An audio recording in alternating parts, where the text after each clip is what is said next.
zone of the racetrack. Did you see the look on Macaulay Jones' face?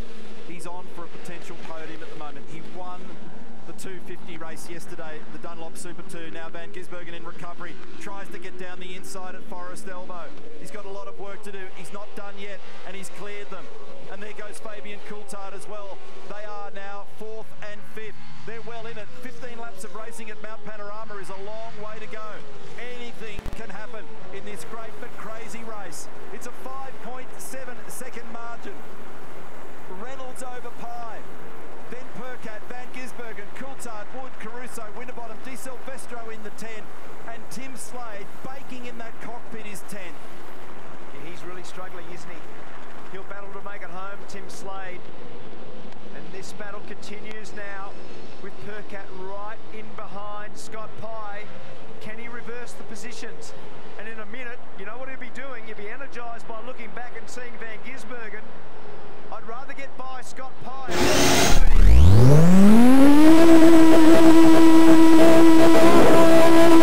Gisbergen gets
That went within an ace of tipping itself over.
Perkat's car will be disturbing the aero on the rear wing too, and it may have been in the front wheel in that move.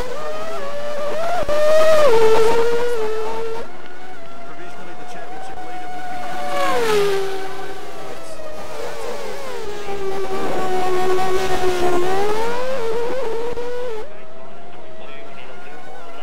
That's fuel.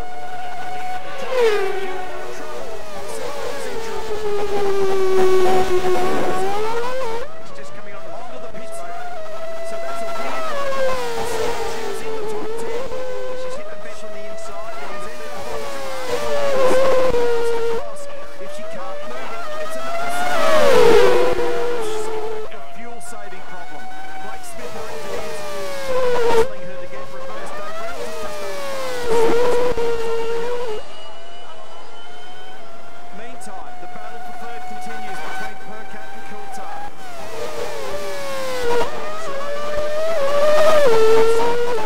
Just yet, they're waiting to see whether the car gets cleared.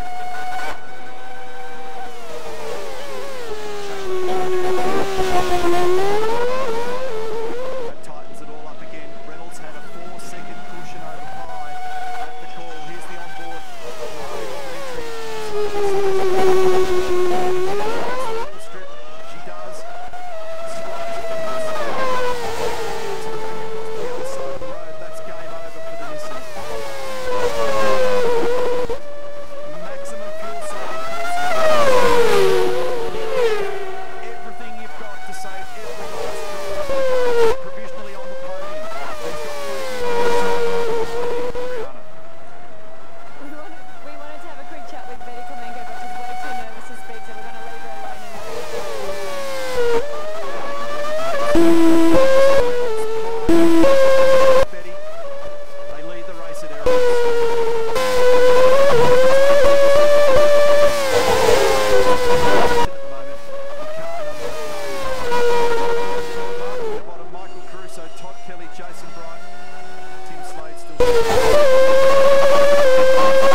you're never quite sure. So, look, it's the best position I've ever been in. We're leading the race with a few laps to go, so come on, Davey, bring it home. We wish you all the best. Fingers crossed. Thank you. Cheers. You've got to go back 15 years when Luke was last on the podium in 2002. Now a bit of a replay of all that's been going on in the recent past. You'll have to pay close attention to keep up with all of this. It's all going on out there, and it has been all day. So Mostert gets into Tander. Waters gets into Mostert. Tander backs into Waters. That breaks the wing. Later on, Garth Tander would come fully undone. Unfortunately, a replay from the other angle. So Mostert tagging car number 33. They all duck to the left. A little bit of wing-to-wing contact between 6 and 33. This is the view from Waters. He thought the world may open up on the inside, but didn't work out. This was just after a restart, so the field was fully compressed. And it broke the wing on that car. Then they had the mechanical black flag to deal with it. This is the other angle looking back from Mountain Straight. But remembering, Garth was only back there because Van Gisbergen and he had gone off at the restart. So Van Gisbergen was already off the road and Garth went off with him.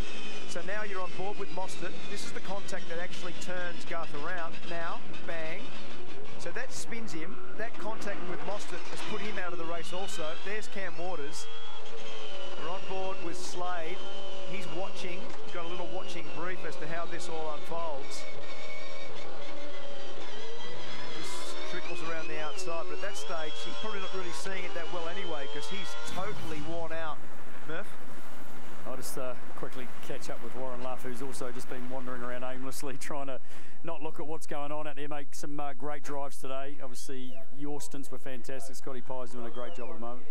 Yeah, look, you know what it's like. It comes down to these last sort of nervous moments of the race. And look, we've been in this position before. Scotty's doing a great job. The boys have done a fantastic job all day. Just got about another 8 laps of biting my fingernails. It has been another crazy Bathurst. Who would have thought we didn't have any safety cars for such a long time? Everyone drove so well in the wet. It gets dry and all hell breaks loose. Yeah, look, that last safety car, we probably really didn't want that one. Scotty's got good car speed and had a good buffer to the guys behind. But look, you know yourself, car speed is what gets you on the podium and wins races here. And he's got great car speed when it matters. So, yeah, fingers crossed. And as far as you know now, with this one, we shouldn't have a fuel issue? No, mate, we're good to go. Thanks, bud. Cheers. I'm with Macaulay Jones, who yesterday broke through for his first win in Dunlop Super 2, but you've got everything crossed at the moment, don't you? Oh man, yeah. I mean, yesterday was a great day for me. It was really cool for the family, and being on the podium with even my cousin Andrew there was really cool. And now I'm very, very nervous. It's hard to watch. It is. Can you get home? You're okay from this point on?